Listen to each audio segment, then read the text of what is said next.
ఈ మాట ఎవరైనా చూస్తే అనుకోండి, ఈ హైవే రోడ్లో చాలా మంది కనబడతారు మిడ్ నైట్ దాటితే. ఎందుకు చేస్తున్నావు తప్పని చాలా మంది నైట్ బీట్ వాళ్ళు అడిగితే వాళ్ళు చెప్పే లాజిక్ ఆన్సర్ ఏంటో తెలుసా? ఏం చేస్తామయ్యా చెప్పండి.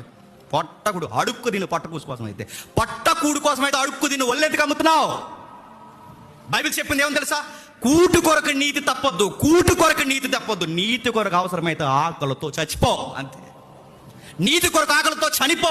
నీతి తప్పి ఆకలి తీర్చుకుంటానంటే ఎవడు? ఈ లోకం నిన్ను సపోర్ట్ చేయొచ్చేమో, ఈ వక్తలు నిన్ను సపోర్ట్ చేయొచ్చేమో, ఈ లోకపు ఉపదేశాలు నేను ఏమనకపోవచ్చేమో, కానీ నా గ్రంథం చెప్తుంది నీలాగా శ్రమలో, నీలాగా అప్పుల్లో, నీలాగా అన్నం దొరకని పరిస్థితుల్లో, గొడ్డ పరిస్థితుల్లో నిలబడిన ఒక తల్లి ఎలీసా దగ్గరకు వచ్చి మొరపెట్టుకుంటే నేను అప్పు తీర్చాను. నేను తప్పు చేయని ఆ తల్లి నా దగ్గరకు వచ్చి మొరపెట్టుకున్న అప్పు తీర్చా. ఆలస్యం అవ్వచ్చుగాక, టైం పట్టొచ్చుగాక, కానీ నీకు సహాయం చేయ యెహోవాను నేనున్నానని నువ్వెందుకు మర్చిపోయావని బైబిల్ ఏం చేస్తా చెప్పండి?